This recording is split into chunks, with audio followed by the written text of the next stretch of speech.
Bien, hola. En esta parte de la clase vamos a revisar códigos. No se asusten. Esto es una cantidad de palabras que nosotros no entendemos, no sabemos, que tampoco vamos a tener que construir. Todo esto no se construye, nosotros no lo vamos a construir ni es parte del curso construirlo. Pero sí es parte del curso el poder entender cómo un documento como el que estábamos viendo por debajo se une a través de una serie de códigos. O sea, este documento que ustedes están viendo, que era el documento que nosotros estamos visualizando antes aquí, ejecutándose para escoger un cliente, para hacer ese tipo de cosas, ¿cómo hace ahora ese documento para existir? Entonces lo que estamos revisando aquí es que aquí hay unos controles, cada uno de estos conceptos son controles y que esos controles generan una serie de funciones. Y eso es lo que nos vamos a tener que dedicar en esta parte de nuestra clase. En esta parte de la clase nosotros vamos a entender cómo es que los códigos hacen parte de la definición de un formulario. Lo primero que tenemos que entender es que hay varias cosas, o sea, hay varias componentes. Digamos, este es un código y hay rutinas y se conocen con la palabra de subrutinas y por eso estos son como sub. Hay funciones y se conoce la palabra función. Normalmente hay funciones cuando están bien escritas, como por ejemplo esta, que lo que permite es devolver algo. O sea, toda esta función que estoy señalando al final permite devolver un list view o un objeto de lista, un control realmente. Y eso es una función. Eso es una función. Estas son funciones también y devuelven tablas. ¿Qué hacen adentro? Pues no, es diferente lógica permitirá mover tablas.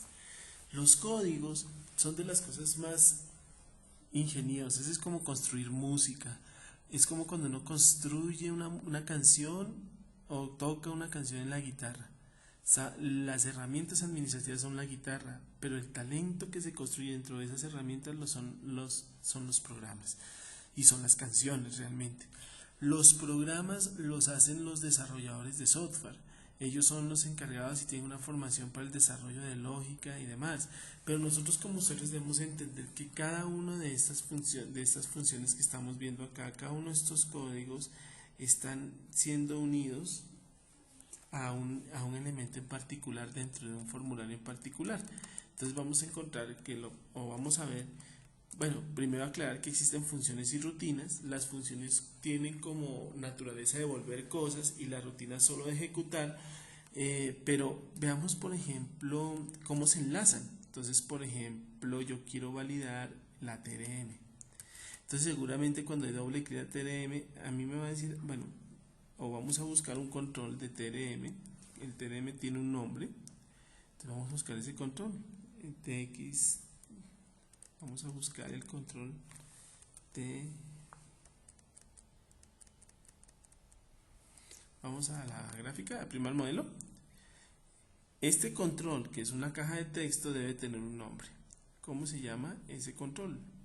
Se llama textbox 2. Entonces vamos a buscar al textbox 2. Textbox 2. Entonces vamos a buscar aquí. Y en algún momento vamos a tener que ver el textbox 2. Aquí está.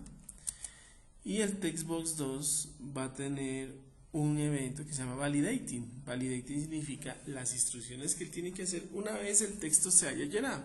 Entonces cuando yo le digo al texto que valide, pues aquí va a haber unas instrucciones que él va a ejecutar. En general, ¿qué hace esta instrucción? Preguntarse, ¿el valor es numérico?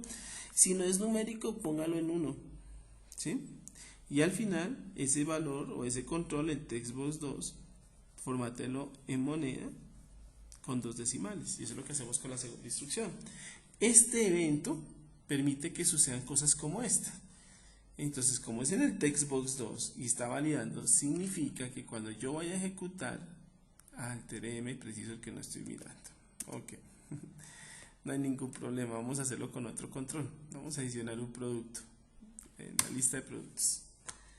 Cantidad. Observen lo siguiente. Yo le digo este valor. Entonces va a decir que hay un error. La cantidad no puede ser, es una entrada inválida. ¿Sí es lo que hizo él? Validar que la cantidad fuera número. como escribí letras, pues la cantidad fue letras. Entonces vamos a revisar cómo es que nace ese tipo de controles para validarlos. Entonces, aquí está el formulario.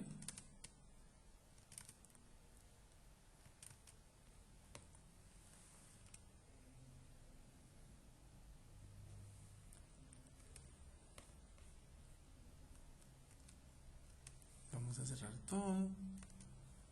Y aquí está el formulario de facturar detalle.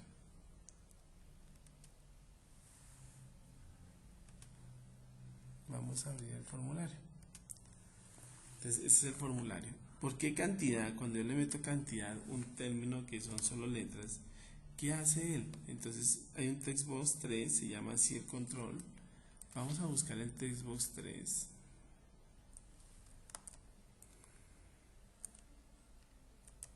Se llama así y hay un validating. ¿Y qué hace este validating? Pues estas dos rutinas. Entonces, la primera verifica si el valor que se entró es de tipo numérico. Si es numérico, entonces colóquelo en número de 3 decimales. Y si no, coloque el valor 0 con 2 decimales.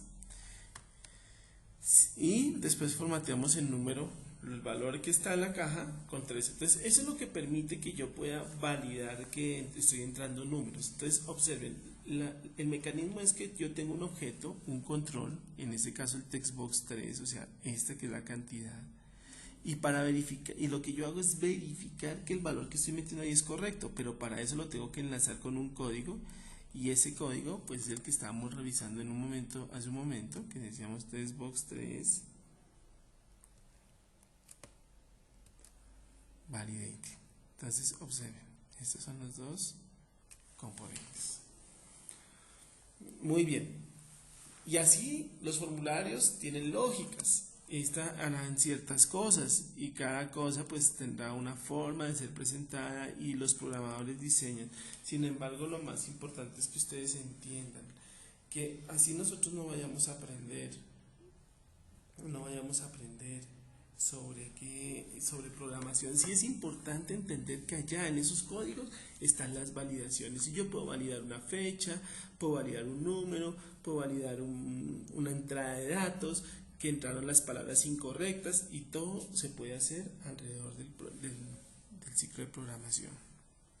Bien, para que los datos sean válidos, pues usamos mucho el if. Y el if es una instrucción muy particular. El if nos permite tomar decisiones en la codificación. Por ejemplo, en este código, si es numérico y haga tal cosa, si no, el else, then else, si no, haga otra cosa. Entonces, escribir estos códigos es como escribir música. Realmente para hacerlo pues tenemos que tener una formación, y ahí es donde los ingenieros tienen un mayor potencial. Pero por ahora pues nosotros no nos vamos a aprender cómo se hace este tipo de códigos, pero sí entender que esos formularios que vimos acá se están relacionando con esos códigos. Muy bien, vamos a revisar el tema de conexión a bases de datos. Entonces, esto va a ser muy sencillo. ¿Y qué pasa cuando yo decido guardar un dato? Entonces, para guardar un dato, ¿sí? Voy a guardar un dato, hay un código. Si valió el documento de la factura, es decir, está correcto, entonces mando a almacenar el documento de la factura. Y vamos a buscar qué es almacenar documento de factura. Almacenar documento de factura es básicamente determinar el guardar esos datos en una tabla. Aquí, por ejemplo, habla sobre está igualando los valores. Entonces, la función de almacenar datos documentos de factura es coger los datos que están en los controles. Observen que aquí están en los nombres de los controles. Son controles, estos son los controles. Los datos que están en los controles son pasados a documentos o a clases o a estructuras en memoria. O sea, se pasan a variables de memoria. Una vez se haya hecho el traspaso a variables de memoria, entonces entramos a guardarlos. Aquí se hace la pregunta si quieres guardarse el dato, sí o no. Imprimir factura. Y en imprimir factura pues se manda la impresión de la factura.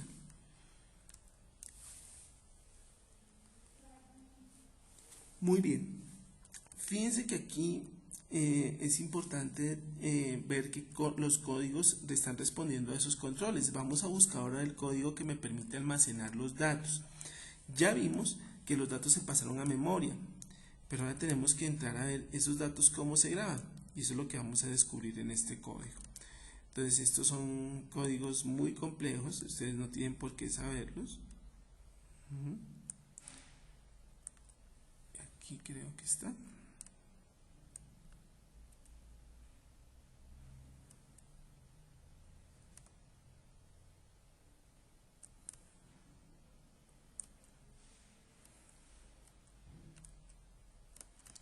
Ya lo vamos a conseguir.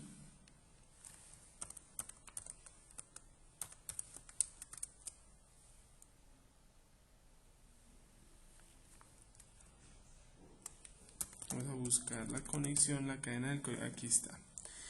Esta es la forma como él se conecta a un sistema de datos. Entonces en el código, alguna instrucción y en alguna herramienta tenemos que definir cómo es la conexión. Por ejemplo, en este caso yo tengo que definir básicamente dos cosas. Primero, ¿cómo es el proveedor? ¿Qué es un proveedor de datos?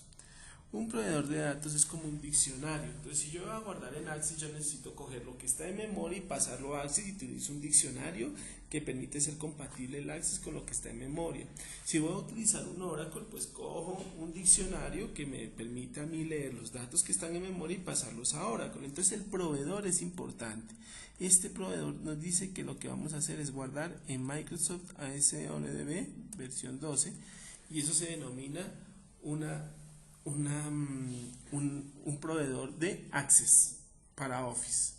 Y lo segundo que yo tengo que definir es cuál es la fuente de datos, y la fuente de datos se denomina emprendiendo.acdb. Es decir, que aquí yo voy a tener una base de datos en Access donde estoy guardando los datos que estoy revisando. Vamos a ver si eso es verdad.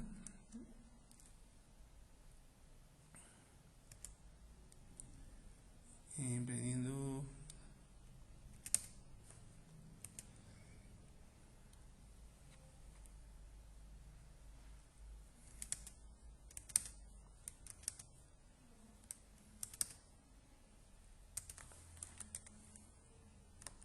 Aquí está la base de datos.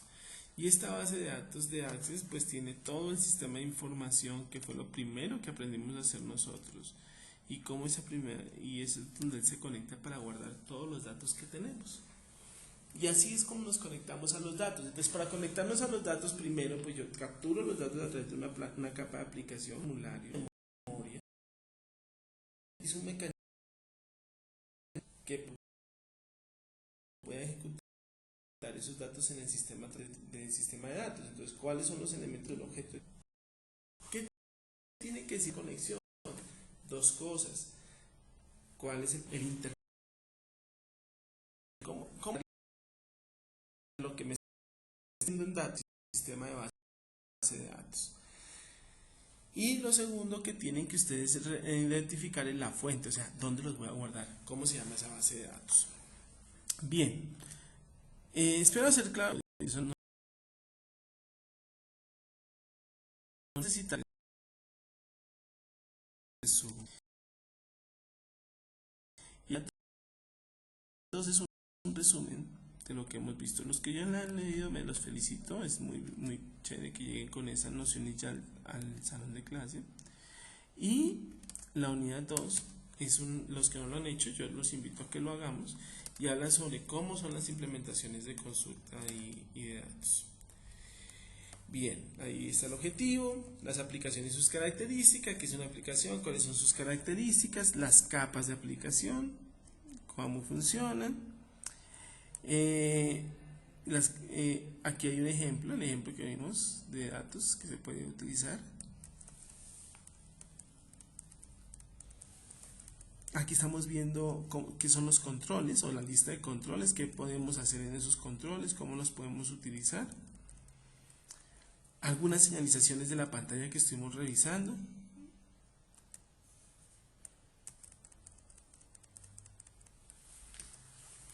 parte de la aplicación que les estaba mostrando, cómo se hacen los formularios, cómo se escribe un código. Eventos, ¿cuáles son los eventos? Aquí vemos los controles, cómo funcionan, cómo se administran, cómo se utilizan, para qué sirven. Funciones, toquemos de funciones, y aquí está la capa de almacenamiento de datos. Vemos un sistema de relaciones, los tipos de datos que tenemos que utilizar en memoria y la bibliografía. Bien, por ejemplo, aquí estamos hablando sobre aplicaciones que van en los clientes, esos pasan a servidores y después los servidores pasan a servidores de datos. Ahí están viendo las tres capas que hemos hablado. La de la aplicación que está al frente del cliente, la de los servidores donde se ejecutan instrucciones, funciones y procedimientos, que son la capa lógica, y la de los servidores donde se almacenan los datos, que son los campos de almacenamiento. Bueno, por favor revisen bien su material, revisen bien estos videos. El día jueves tenemos, o el próxima conferencia sincrónica, vamos a trabajar sobre el manejo de estos componentes y cómo debemos utilizarlos ya pues vamos a mirar algunas dudas y despejarlas. Y además recuerden que el día sábado yo les voy a colocar a ustedes unos videos de tareitas. La tarea para este módulo es documentar las pantallas. No nos vamos a meter con código, pero sí tenemos que documentar las pantallas de las aplicaciones. Esas pantallas y esas aplicaciones debemos documentarlas en un formato que ya está en el aula y que ustedes ya la pueden bajar si quieren, o si no, el día sábado yo les enseño cómo llenar esos formatos. Les agradezco.